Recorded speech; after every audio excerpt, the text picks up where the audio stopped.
Trump نے آبنائے Hormuz کے لیے آپریشن فریڈم شروع کیا. دیکھیں فریڈم کا لفظ جو ہے نا وجاہت صاحب اس پہ مجھے ہنسی آتی ہے. ٹھیک ہے. فریڈم آزادی کو کہتے ہیں. جی. اس کا مطلب آبنائے ہرمز آزاد نہیں تھی، آبنائے ہرمز کسی کے کنٹرول میں ہے.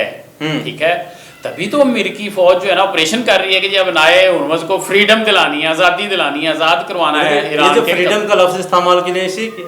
جی یس، ایکچولی اس لفظ میں ہی ساری سچائی سامنے آ جاتی ہے. جو امریکہ کہتا تھا نا آبنائے ہرمز پہ ہمارا کنٹرول ہے، کوئی کنٹرول نہیں تھا.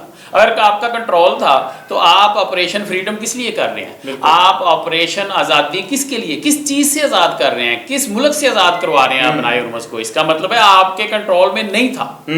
اور اس پہ وجاہت صاحب امریکی فوج نے فضائیہ کے کچھ 100 سے زیادہ جنگی طیارے F-15 F-16 B-52 F-35 stealth طیارے اور پورا ایک جو ہے نا پورا ڈرامہ رچایا گیا. آپ یوں سمجھ لیں کہ ہمارے یہاں جیسے آپ دیکھتے ہیں سڑکوں پہ کبھی کوئی فلیگ مارچ ہوتا ہے، محرم الحرام میں ہوتا ہے، مختلف موقع پہ ہوتا ہے. اسی طرح یہ نا فلائی پاسٹ ہوتا ہے. مطلب جو ہے نا ایک قسم کا کہہ لیں کہ فضائیہ کا جو ایئر شو ہوتا ہے، ایئر پاسٹ ہوتا ہے.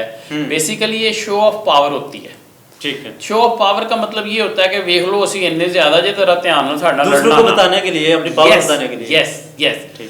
اس سے اندازہ کریں کہ امریکی فوج کو آبنائے ہرمز یا اس ایریا میں اپنی پاور شو کرنے کی جو ضرورت پیش آئی ہے وہ کیوں پیش آئی، یہ میرا سوال ہے. اور اس پہ ساری آپ کی باتوں کے جواب ہیں. یعنی کہیں تو کمزوری نظر آ رہی تھی؟ کہیں نہیں جی، ساری کمزوری تھی. امریکہ کی طرف سے کمزوریاں ہی کمزوریاں تھیں. اور ایران کا اتنا کنٹرول تھا آبنائے ہرمز پہ، اب بھی ہے. انہوں نے امریکہ کے 2 بحری بیڑوں کو نشانہ بھی بنایا ہے. انہوں نے ان پہ حملہ بھی کیا، 2 شپ جو ہے نا ان کے وہ ڈیمیج کر دیے. یس، آج کی میں یہ تازہ خبر آپ کو دے رہا ہوں.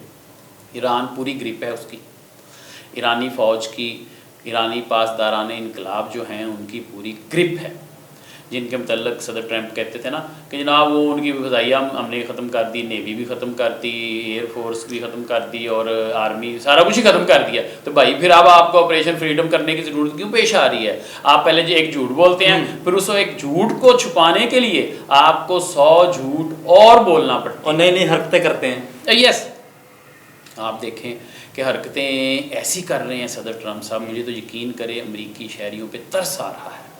امریکی شہری جو ہیں ایویں نہیں 1 کروڑ امریکی شہری سڑکوں پہ نکل آئے اس صدر کے خلاف.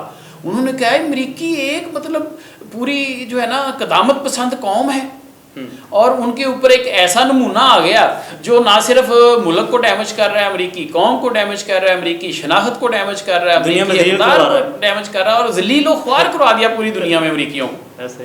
اس لیے آج کا یہ جو آبنائے ہرمز والا معاملہ ہے، ایک تو اس میں اچھی خبر یہ ہے وجاہت صاحب کہ آبنائے ہرمز جو کھلی ہے تو اب تک کی اطلاعات کے مطابق 400 کے قریب جو کمرشل شپ ہیں، جس میں زیادہ تر آئل ٹریڈنگ کے متعلق شپ ہیں، یہ رات تک وہاں سے گزر جائیں گے. اور ان کے گزرنے سے تیل سستا ہو جائے گا، ہر جگہ سستا ملے گا، پاکستان میں بھی سستا ملے گا، اور یہ میں سمجھتا ہوں دنیا کو ایک ریلیف ملے گا. ابھی تک اس سارے معاملے میں یہ جو آپریشن فریڈم ہے، اس کی حقیقت یہ ہے کہ ایران نے 3 دن پہلے پاکستان کے ذریعے جو امریکہ کو شرائط بھیجی تھی، اس میں یہی تھا کہ ہم آبنائے ہرمز اس وقت کھولیں گے کہ آپ نے جو 100 کلومیٹر دور امریکی نیول نے ایک ناکہ لگایا ہوا ہے نا کہ یہاں سے کسی کو گزرنے نہیں دینا، پہلے تلاشی دو، وہ بندرگاہ کی ناکہ بندی کی. یس، تو وہ اس ناکہ بندی کو جب امریکہ کھولے گا تو ہم آبنائے ہرمز کھول دیں گے. انہوں نے پہلے یہ شرط بتا دی ہوئی تھی.